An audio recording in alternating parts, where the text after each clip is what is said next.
L'industrie allemande en première ligne de la crise énergétique. Alors que les approvisionnements de gaz russe inondaient les usines, une partie de l'activité germanique commence à se tendre. Explication de nos correspondants en Europe de l'Est. L'explosion du coût de l'énergie en Europe va-t-elle entraîner un effondrement de l'industrie allemande? La question est désormais plus qu'ouverte, tant l'ensemble des voyants sont au rouge. Pilier économique de l'Union européenne, l'Allemagne pourrait être sur le point de vaciller et d'entraîner avec elle un effondrement de l'euro. En effet, la monnaie commune européenne a atteint ses plus bas historiques, perdant près de 20% de sa valeur en un an face au dollar et tombant sous le seuil symbolique de 1 $. Pays d'industrie, l'Allemagne connaissait depuis de nombreuses années un excédent commercial extrêmement élevé. La mise en place de l'euro, souvent jugé trop fort pour les pays du sud européen et trop faible pour l'Allemagne, avait également contribué au renforcement de l'industrie allemande durant les 2 dernières décennies. Pour rappel, l'industrie représente environ 30% du PIB allemand, contre moins de 20% du PIB français. Un ralentissement s'était déjà observé dans la balance commerciale allemande, avec un recul en 2021, causé entre autres par les désorganisations économiques mondiales et les pénuries consécutives à la crise Covid. Désormais, et c'est totalement inédit depuis la réunification allemande du début des années 1990, la balance commerciale de l'Allemagne est déficitaire depuis mai 2022, avec environ 1 milliard de déficit. Le coût de l'énergie est évidemment au cœur du problème.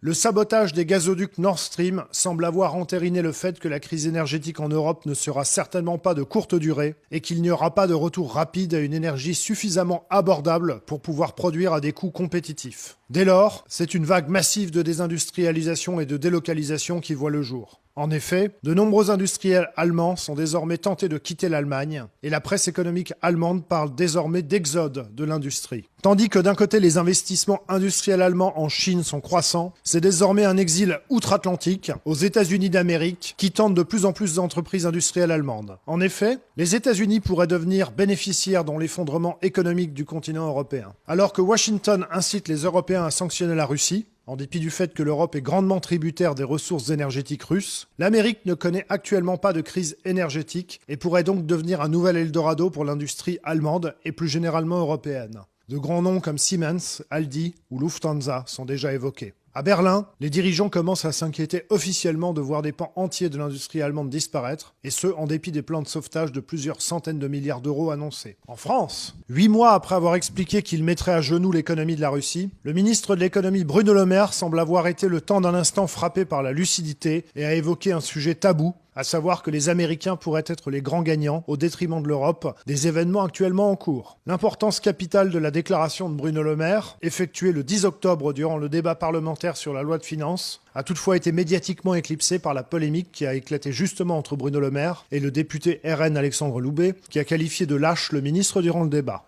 Il n'est pas question non plus que nous laissions le conflit en Ukraine se solder par une domination économique américaine et un affaiblissement européen. Nous ne pouvons pas accepter que notre partenaire américain vende son GNL 4 fois le prix auquel il le vend à ses propres industriels. Un affaiblissement économique de l'Europe n'est dans l'intérêt de personne.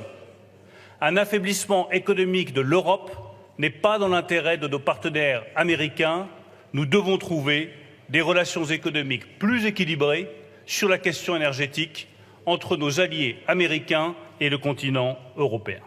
Si l'énoncé de ce constat montre que les dirigeants européens se sentent acculés au point d'énoncer les réalités brutales de la situation, rien ne laisse toutefois entrevoir de solutions rapides aux problèmes actuellement en cours, si tant est qu'il y ait une volonté réelle de les solutionner. En effet, pour citer la ministre française de la Transition énergétique, le plan de sobriété énergétique n'est pas un plan pour passer l'hiver, mais pour atteindre la neutralité carbone d'ici 2050. D'une certaine façon, on pourrait donc considérer que l'aggravement de l'augmentation du coût de l'énergie par la guerre en Ukraine a donc constitué une bonne rampe de lancement à ce projet de plus long terme qu'on appelle avec euphémisme « sobriété énergétique ». Reste à voir si les Européens seront disposés à voir s'écrouler leur niveau de vie pour satisfaire les intérêts économiques, géostratégiques et ou carbone des uns et des autres.